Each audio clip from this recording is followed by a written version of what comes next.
Greetings, my friend. We are all interested in the future, for that is where you and I are going to spend the rest of our lives.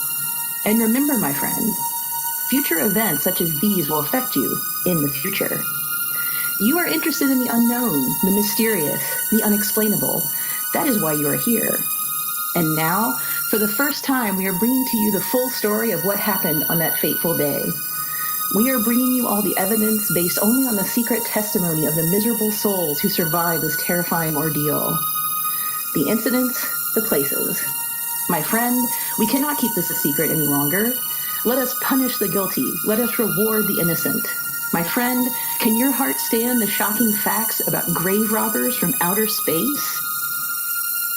Those words open Ed Wood's infamous Plan 9 from Outer Space, called by many the worst movie ever made.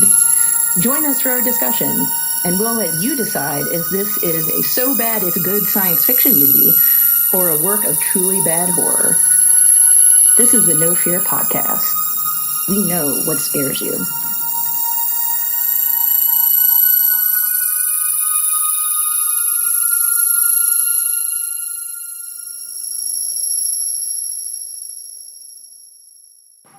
Hi, I'm Matt. I'm Mel. I'm Lisa, and this is the No Fear Cast, the podcast where we dissect horror and all the things that scare us. This is episode 24. This summer, we wanted to have a bit of fun and move away from our normal schedule of multiple episode topics. So sit back, relax, and enjoy as we discuss Plan 9 from Outer Space. So today we're talking about, well, now the infamous, probably we could call it a cult movie, Plan 9 from Outer Space, from director, writer, producer extraordinaire Edward D. Wood Jr. And first of all, I want to get a couple of things out of the way. If you've never heard of this movie, you might just want to pause this podcast right now. It's up on YouTube. I promise you will not regret it. But most of you probably have at least heard of it, at least in passing, especially from people who love bad movies. There is a riff tracks out there on this movie. It's very good. It's not what we're doing here. We're talking more about the production of the movie and some of the horror and science fiction elements in it, and a little bit of Ed Wood and his legacy, I guess. But before we even get into the discussion at all, I have to applaud Mel for being able to get through that introduction without laughing, because having to read a line like future events such as these will affect you in the future. I mean, that takes talent, and I applaud you for being able to read that. Thank you very much. It was difficult, but I soldiered through.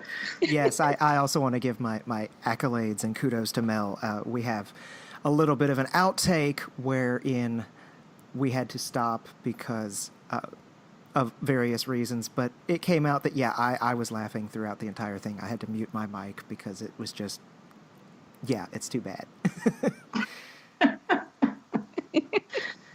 All right, so let's talk a little bit about this movie. And if you've never seen it, we'll try our best to explain what it's about. I think you'll understand in a few minutes why I said we're going to try to do that. The plot is a little bit murky at best. I think that's a good word for it. But this is a movie that came out in 1959, and it was originally titled Grave Robbers from Outer Space, and that was the phrase that ended the intro that Mel read, so you can hear where that came from. And it was made by Ed Wood, who has made a few other movies, probably most famous, Glenn or Glenda, that came out in 1953, which was about, I guess, a transvestite, cross-dressing man. Again, it is a little difficult to describe really the plot, but he also did Jailbait in 1954, which is a little bit of a Hollywood noir, and Bride of the Monster in 1955.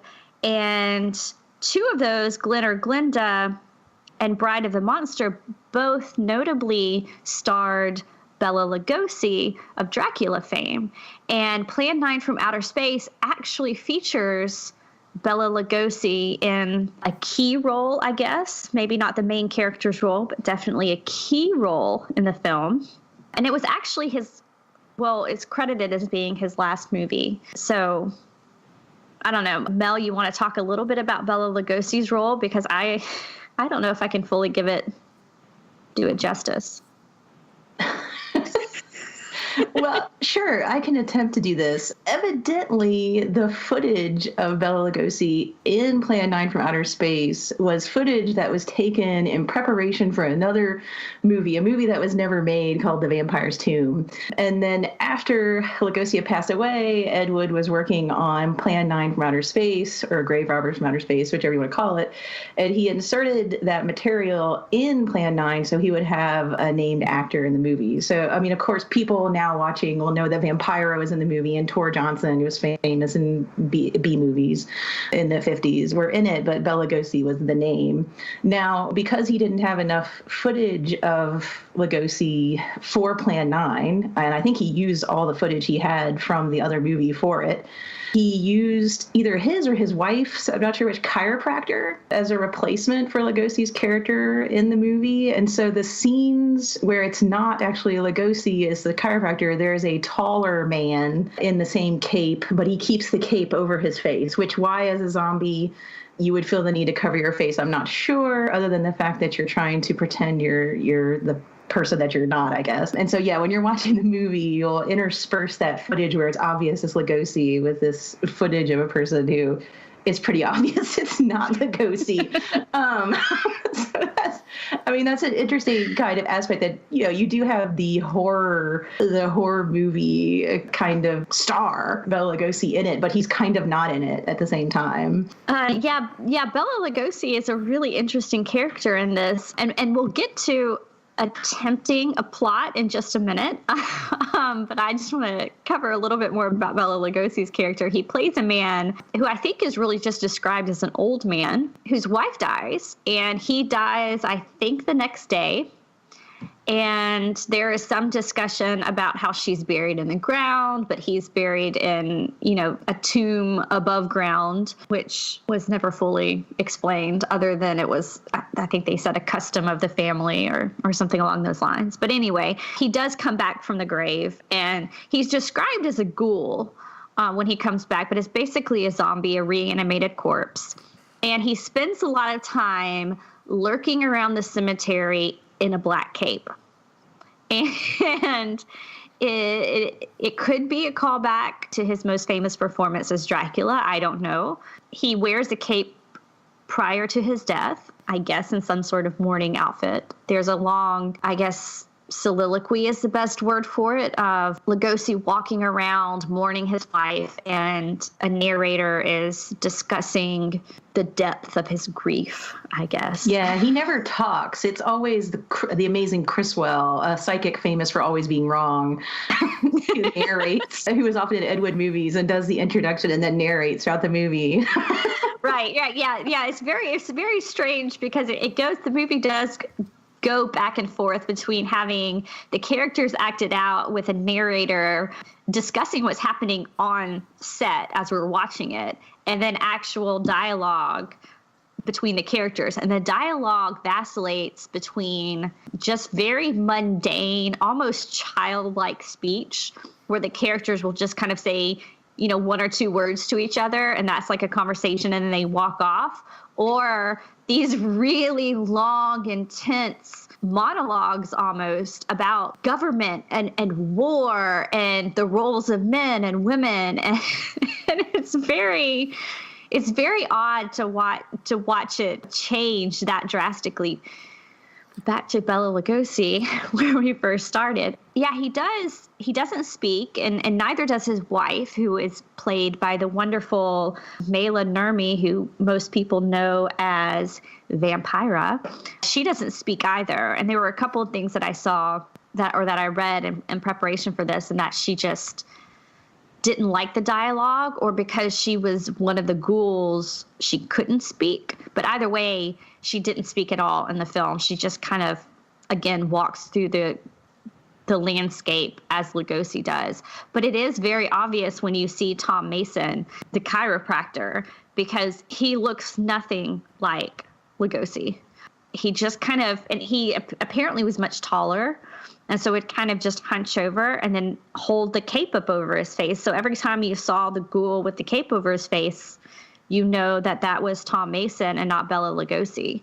From what I read, Ed Wood considered Bela Lugosi a friend, certainly some kind of muse. He was a fan of his and had been a fan of his movies. Lugosi at that time wasn't getting much work. He had, of course, he was aging and he had health problems and he was becoming addicted to drugs because of pain that he had. His doctor had prescribed, I think, morphine. And because of that, he just wasn't being hired. And so, you know, here comes along, I guess, this B movie director, Ed Wood, who was willing to pay him to be in movies. And so that's how their relationship kind of started. But again, it is you feel like you're watching two different films at sometimes anyway. Maybe three different films. Three different films. I think at this point we need to pause this and attempt a plot for those of you who have not seen the movie and have no plans to see it. Or maybe you've seen the movie and like us, you're still unsure of the plot. So I don't know, you know, Matt and Mel, you got an idea of what's happening in this movie? Things happen and then it ends. Things in the future, but they took place in the past. They affect the future. We know that. Okay. Those of you listening, you have to understand that we're just completely befuddled as to how to actually describe the plot of this movie, because in a lot of ways there really isn't so much of a plot. I mean, things happen, and there are grave robbers from space who mention Plan 9 but never explain exactly what Plan 9 is, or it's a chaotic mess. That's what I've got. Mel, I want to see plans 1 through 8. I want to know what they were. That may help, actually, if we knew a few. I'm assuming that Plan 9 was because plans 1 through 8 didn't work. I don't know, but well, I guess we'll start here. So the movie does open with Bela Lugosi's character, and I'm just going to call him the old man because I don't even remember his name in the movie or if he was given one. His wife dies. He's mourning her. He's sad. He's walking around in a black cape. He dies the next day. They bury him. Both him and his wife are then reanimated and walk around as ghouls. At some point, 3 flying saucers are seen over Hollywood. And I must say, they're flying saucers. They almost, and I think this is where people really enjoy watching this movie is, you know, they almost look like children's toys that are dangling from strings. They are. They're wibbly wobbly. Yeah. They literally are children's toys dangling from strings. I mean, that's the production value of this movie. But a couple of pilots see it. And again, like the children's toys dangling, you know, you're in the cockpit of the plane and there's the curtain and you can see something happening in behind the curtain. And the first time I watched that, I expected somebody to come in and say something. And then you realize, no, that's just, you know, people who are working on either sound or lighting or, you know, maybe. There's also a boom mic visible in that scene, too. You can see the shadow of the boom mic. So, you know, it was very kind of low quality, but it almost gave it, I don't know, I thought it was kind of charming. Almost a little. Looking at it from a cult standpoint, I can see why this movie is in the hearts of so many people because things like that kind of endeared me to it. But back to the plot. Yeah, at some point they realized that the aliens have landed before. Apparently they had attacked a small town. Many people died, but there was a big government cover-up. And so there's this nice conspiracy theory that's running throughout the film of, you know, the government is trying to convince us that aliens don't exist. But then we actually meet the aliens. One of them is named Eros, as in the god of love. He explains that they are there because of Plan 9, which involves reanimating corpses, robbing graves, and bringing people back to life so that we, being humans, will realize that we cannot blow each other up. because we have to be nice to each other, which is basically, again, they skip a lot of steps. I'm not sure how those things relate, but that's what we're supposed to take away from this, is that the dead are now rising. Therefore, we cannot use our weapons of mass destruction against each other, because we're going to mess up the entire galaxy. And it's clear that the aliens are worried that if they don't control us, we could eventually affect them. So it's very strange in that, coming out in 1959, it's very much of the atomic age, and it fits in with some of the themes of a lot of the science fiction that we've talked about in past episodes of the time. The worry that our violence could become global and that we could, end the world in some way. And in this way, it's the aliens that are coming down to stop us. But again, their reasoning for bringing up dead bodies is completely unexplained. But it seems to make sense to everybody else in the movie. So you just kind of have to, at some point, just go with it. I don't know. That's the best plot I can get. Yeah, I think that's a good description of it. That's basically kind of what it is. They seem, well, I don't know if even the characters understand what kind of a movie they're supposed to be in. But when you were talking about how the aliens are trying to stop us from destroying ourselves and connecting it to the greater kind of atomic nuclear fears, that's something that when I was rewatching the movie, I was thinking about in relation to some of the stuff we talked about. We talked about apocalypse films and nuclear fears.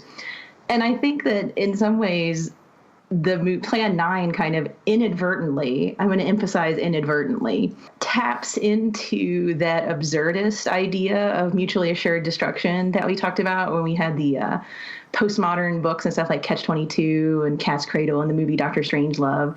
And I'm saying inadvertently because I think the movie kind of meant to be more serious than this. But that scene where the aliens are yelling at the Earthmen and calling them idiots, etc., and saying that they're going to destroy the entire universe, it's not like it blows it up, literally. There's a pun there, I guess. Beyond us just hurting ourselves to we're going to destroy all these other planets and actually the universe. Therefore, the aliens have to stop us. Like it's gotten so bad they have to come.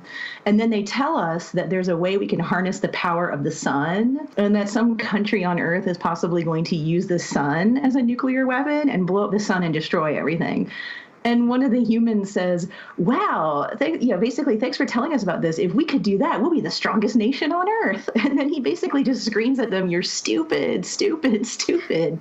And so I feel like inadvertently it taps into that weird Dr. Strangelove, like weapons race. You get bigger and bigger weapons, and surely no one's going to blow up the sun. But then the dude that's holding the gun on the alien is like, well, if we could do that, we would be awesome, And it's funny and it's laughable, but it's also kind of got this weird, disturbing aspect to it, too. Not that the aliens are blameless. The aliens are kind of weird and why the heck they're doing all this stuff, but...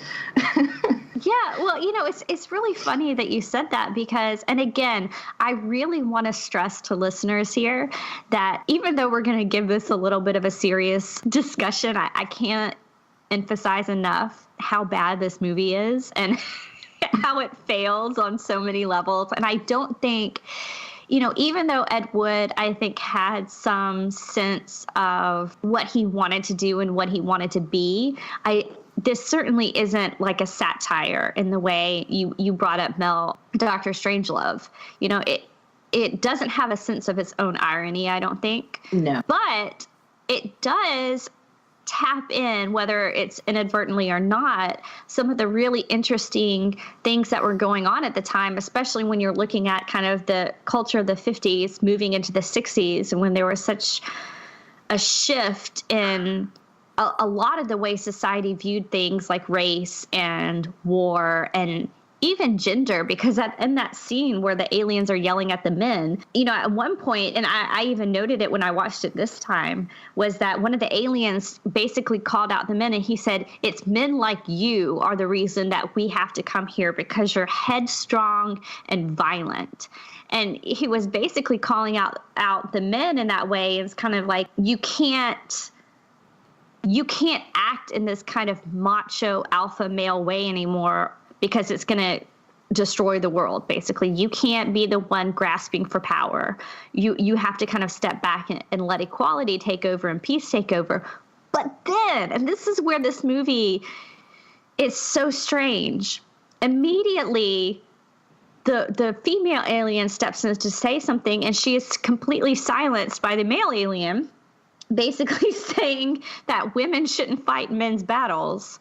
Right. Because that's not what they do on their planet. And so it's this very strange gender politics at play, kind of in the same way that there is a very political message going as far as, we need to make peace, not war. Let's not destroy ourselves, again, very much of the atomic age.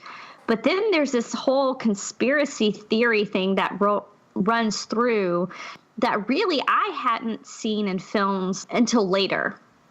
That this anticipates a lot of the things to come. So in that way, it's, even though I can't really credit Wood for doing this, it was almost kind of accidentally brilliant in how it anticipated a lot of the stuff. Well, like Dr. Strangelove, that was to come, 10, 20 years down the road. I think that bringing that up, I mean, we might need to step back for a second and talk about the guy behind it to kind of give a view of maybe where some of that came from. I mean, Ed Wood was himself, you mentioned the movie Glenn or Glinda, he was himself a transvestite. And so perhaps that may have given him a slightly different view of gender politics for 1959. But that being said, he was still someone who was born in the 1920s and, an adult in the 1950s. So he's still going to revert to that traditional gender hierarchy,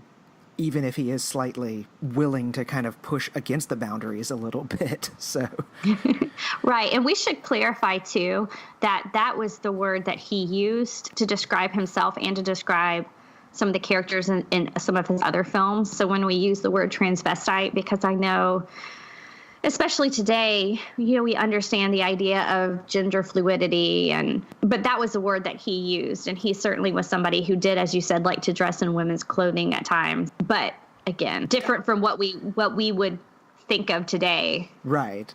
I do think, like you said, though, that it was accidentally brilliant. I think that's a good way to describe his entire career. I would also say overly ambitious and accidentally brilliant because, yes, he definitely reached for the stars, even if that was not quite where his talents lay. But he was also very notorious for being quick in his filmmaking and would not do more than a few takes of any scene. And so, I think the running Ed Wood joke is cut, print, that's a wrap, move on, like 1, 2 takes done, let's keep moving. And some of that was necessity. I know we might actually need to mention too the biopic that came out in 1994. That was my introduction to Ed Wood, was watching Tim Burton's movie with Johnny Depp in the role of Ed Wood, and Sarah Jessica Parker. Martin Landau was Bela Lugosi. He won an Oscar for Best Supporting Actor that year for that role. But they show a scene in that movie when they're making one of Ed Wood's early movies where they don't have the funds to pay to block off a street or to film on the sidewalk, and so they just shoot really quickly and run away before the cops get there, kind of thing. And so, production quality suffered, and then, of course, as we've already kind of hinted at, the writing itself is overly ambitious and at times accidentally brilliant. So. Yeah, well, the Tim Burton movie was my first introduction to him as well. And, of course, immediately after that, I went and found Plan 9 from Outer Space. As did I. Yeah. If you haven't seen the Ed Wood movie that Tim Burton did, it is fantastic. It's one of my favorite Johnny Depp roles. The whole movie is hilarious and great acting as well. And Bill Murray, I forgot to mention Bill Murray is in it too. Yeah. And Rick Baker did the makeup. And at times, Martin Landau is almost, he almost becomes Bela Lugosi. Like, you don't look at him and think that's Martin Landau playing Bela Lugosi. Sometimes you feel like you're watching him on screen. Oh, yeah. No, he deserved that Oscar that year. And not that he didn't deserve any of them, but, like, he worked really hard in that role. Like, it was great. Overall, just a great movie, too. It's not a typical Tim Burton movie, and there's lots of comedy in it, but it's not a comedy, if that makes sense. But Right. But it is a great overview of his life, of who Ed Wood was, and kind of, if you're unfamiliar with him. Yeah, absolutely. And if you look at somebody like Tim Burton, I think you could see what Ed Wood could have been had he either lived in a different time period or had he had maybe a bit more time and funding with his movies. Because as you said, he was always a little overly ambitious with what he wanted to do. And I think Tim Burton is kind of a good example of somebody who has the same aesthetic as maybe Wood did, or maybe the same ideas of the goals he wanted to reach, but just did it so much better. And somehow, yeah, Tim Burton was able to make a name for himself. So he was able to get that kind of funding and attract the kind of talent. Not that Bela Lugosi wasn't talented, but you know what I mean. But yeah, I don't know if it was just a fate of circumstance or what, but I think Ed Wood and Tim Burton definitely could be sort of kindred spirits in the sort of, well, like you said, aesthetic and ambition and storytelling. But that being said, pretty much all of Ed Wood's movies are very, very tough to watch if you're not a fan of bad movies. If you don't like Mystery Science Theater 3000, or you need the robots and the comedian making fun of the movies to get through those kind of movies, this may not be the movie for you. It is tough at times. But yes, tough is a good word for it. I will say it is a fairly short movie. I think it comes in at like an hour and 18 minutes. So it is pretty quick. So if you wanted to sit down, and watch it, I would recommend watching it with a group. I would recommend that maybe there be some alcohol involved. That might make it a little bit more bearable, and those, well, the parts that lull a little bit, I guess is the way to say it. But it's definitely, I think it's so bad it's good. It's one that I've seen multiple times, and I've never had to force myself to sit down and watch it. I've always done it because I wanted to. So I do think it's a fun movie. And I will go ahead and say this, just to tell you a little bit more about who Ed Wood was in Plan 9 from Outer Space. He wanted to call it Grave Robbers from Outer Space, as we've hinted at, and he changed it because the person who was funding the movie was apparently a preacher. I think a Baptist preacher. I'm not entirely sure why this very staunch Baptist person was funding the movie. But in order to get the movie made, he changed the movie because they thought Grave Robbers was just, too horrific and disgusting. And, you can't do that. So they changed it to Plan 9. But he also had Ed Wood agreed to be baptized, and he also baptized several of his crew members in order to, I guess, appease the people who were offering up the money to make this movie. And again, I found this in several sources, but this story almost reads more apocryphal than anything. And I think it's mentioned in the Tim Burton movie, but that he found a Jewish swimming pool in Beverly Hills. And that's where he said, okay, you can baptize me here to get the money.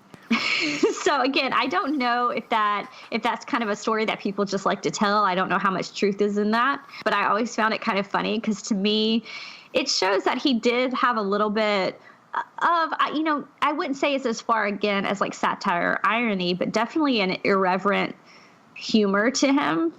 And I just think he enjoyed that. And that shows in a lot of his films, is there's this kind of irreverence to polite society that makes it fun, even though, as we said, it's poorly executed.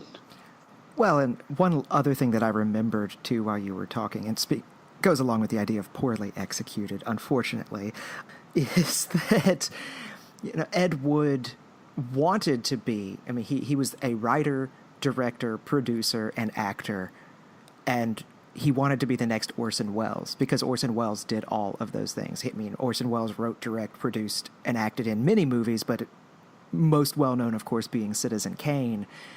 And I think that's where you see that poor execution and overly ambitious sort of thing because I would not say anything of Ed Wood's is anywhere near even late Orson Welles. The bad Orson Welles is still better than the Ed Wood movies, but Orson Welles ranting during the P commercial recording is well, yeah, that's accidentally amazing as well. If you haven't heard that, that's a bit of a side topic there. Check it out. The audio's on YouTube. It's hysterical. But yes, Ed Wood, poor guy. But hey, he was doing what he loved, which was making movies. So yeah, I think something that goes back to his irreverent kind of sense of humor. And everything is just the joy that he had doing this. I mean, he loved movies, and so he was going to put everything in his movie. It's horror, it's science fiction, it's a conspiracy theory, it's got war in it. Plan 9 almost has like this exuberance, like how many monsters can we throw in? How much can we do? And I think you see his love for film, his love for all the aspects of it, the heroes that he had that he was trying to imitate, the thing that he was trying to create. He just maybe didn't have the sources, and maybe he was trying to do too much at one time. But I think that's why I enjoy watching Plan 9 is you see that almost, I don't know what the word would be, a childlike maybe? I don't know, exuberance. Like, it's just kind of fun to watch. Like, it almost reminds me of being a child. Like, I need some flying saucers for the story I'm trying to put together in my mind, my imagination. I'm just going to put something on a string and dangle it over the town. It's like I have this larger picture in my mind, and I'm going to make it happen no matter what. And there's something kind of cool about that, even if there are aspects of it that are kind of laughable. Yeah, exuberance is really the perfect word, because you do feel his joy come through. And I think that's where, people who tend to enjoy like the science fiction and horror genres, especially, I mean, let's face it, there's some really great horror, there's some really great science fiction, but there's some also really bad stuff. And just in the genres, anywhere, but even those are enjoyable on some level. And it's the same way with this movie. Is I think Ed Wood knew that, okay, this alien isn't exactly the way I would portray it. I was a bit confused just as a viewer when the aliens would step on screen, when they were on Earth and when they were in their spaceship, because it all kind of looked like, I don't know, like they were sitting in front of cardboard with like knobs on it. So it was difficult at times. I was like, okay, are they supposed to be on the spaceship or are they somewhere else? And then there's just curtains sometime in the background, like they're on just a stage somewhere.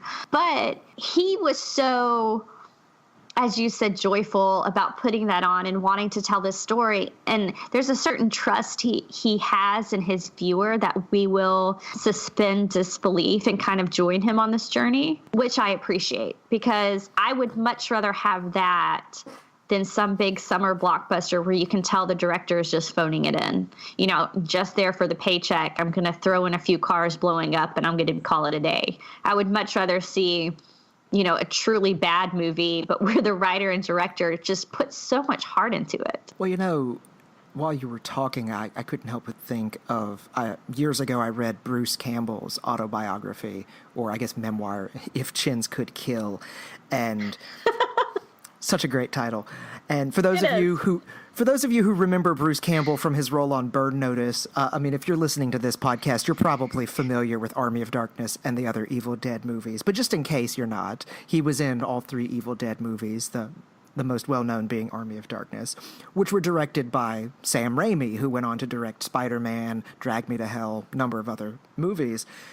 Sam Raimi and Bruce Campbell were childhood friends, and in Bruce Campbell's memoir, reading it, he talks about when they were kids, like 12, 13, 14 years old, making homemade movies on a Super 8 that are probably about the same quality as these Ed Wood movies. And that passion and that exuberance as kids was what really got both of them into that business of acting and directing. And I can't help but think of Ed Wood in that regard, that, like we said earlier, if he had just maybe lived at a different time or been able to land a better budget or something, he could have ended up in a place like Sam Raimi in his time period, where he was actually directing far more well-known movies and being able to express his artistic vision without the limits of budget and whatnot. And Yeah, I just can't help but think of, like, you know, that movie that you make over the summer with some friends and your parents' video camera. I don't know if everyone did that or if that was just me, but, you know. But, I mean, that fun and the passion and the enjoyment of just making movies, because in the 1950s, I mean, there was still that huge magic of Hollywood and making movies, far more than I think there is now. And I'm not trying to romanticize the time period so much as say that it was still new technology. Like, for us now, movies are old hat, and yeah, there's 3D movies, but it's not, I don't think it has quite the same glitz, glamour, and magic of it all that it did for someone growing up in, like, my parents' generation. I completely agree with you. And that's something that they mention in the movie even, is that, you know, people at this point in time, you know, had thought, well, television could be a thing that exists, or that would exist in people's homes. And sure enough, the technology came. So it was a fairly new medium. And, you know, Wood was working with what he had. But I think at times you can still see his artistic vision come through. And I think that's where the movie really shines. In particular, watching Bela Lugosi, you know, kind of ramble through, I don't know what it was, a graveyard or just brush at night. I don't know. Anyway. Yeah, the graveyard was full of bushes and trees. Yeah, it was. I remember a lot of bushes and a lot of short trees. But I couldn't help but see George Romero, especially see comparisons to Night of the Living Dead. And I have no idea if Romero ever saw this movie, but just the way that these creatures kind of moved. Well, Vampira excluded, because all she really did was hold up her arms. But, you know, that movie came out. Oh gosh, Matt, when did Romero's first movie come out? I believe it was 68 or 69. So it was, anyway, a good 10 years. Yeah, good 10 years. But, you know, he kind of had that same aesthetic of what was going on. And so in that way, you can look at a movie like Night of the Living Dead, and we can call that a classic and talk about how well it was made. Well, to some degree, Ed Wood was playing with the same visuals, at least. And, you know, so there is something to say about that. He did have that artist eye. And I think if he had been given, as you said, more money or better talent, or, you know, just a different time period in general, we may have seen some really great movies come from him. So again, you know, I can see where people today have this kind of, well, to use the word cult, but, you know, just kind of an obsession almost with Ed Wood and who he was in his films, because he certainly was a unique character, and he had an artistic vision that I would have loved to have seen blossom, I guess. But again, he just made bad movies, and a lot of them didn't make sense. And, you know, I think a lot of the times he was trying to mess with his audience, and he did, again, kind of going back to what we were talking about earlier, had that kind of irreverent sense of, well, just irreverence. But one of the things that I noticed that I know he does in this movie, and he does again, or he did before in Glenn and Glenda, is he'll have this kind of narrator talking about what's going on. And Mel, I know you had mentioned it a little bit with this, I forgot how you phrased it, this guy who could predict the future but was notoriously bad at doing it. But am I right that was not a character? That was a real person that Ed Wood had in as himself to, like, open and close his movie and narrate it through parts, right? Right. Yes. The amazing Criswell was a real person. He was a psychic at the time, and he was known for his flamboyant style and also for the fact that his predictions were wrong for the most part. There are some people who claim that a couple of them became close. He was a friend of many show business people, including Mae West. He appeared on a lot of the night shows at the time, like the Jack Paar show, for example. And he was friends with Ed Wood. And kind of interesting, like, Ed Wood's friendship with people in Hollywood that would kind of get them in his movies, like Lugosi and Tor Johnson, and I guess even Vampira to a certain extent. Vampira and Criswell also knew each other. Yeah, Criswell, I think, wrote a few books. I believe he also did a record where he did predictions. He claimed supposedly that his gift died when he started taking money for it, and that was why he had such bad luck with predictions. But a couple of his more interesting predictions, supposedly he claimed the city in America would be struck by a ray from space that would make all metal become like rubber, which would lead to horrific accidents. And he also predicted that at the end of the planet Earth, that the apocalypse would include mass cannibalism, and the end for humanity would happen on August 18th, 1999. And I hate to have to say it to him, but it looks like we're still here. God help us in the future.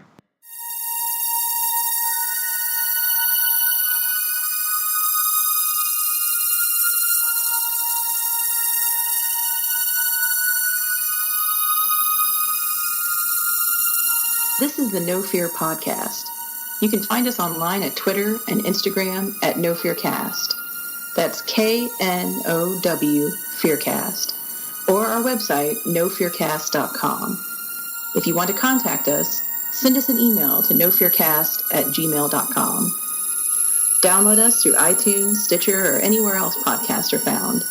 If you like what you hear, leave us a 5-star review on iTunes, or you can support us on Patreon. Supporters get special perks such as early access to our main episodes and exclusive mini-episodes released on the weeks in between our normal schedule, depending on the tier you choose. Even a little bit makes a big difference. The No Fear Cast. We know what scares you.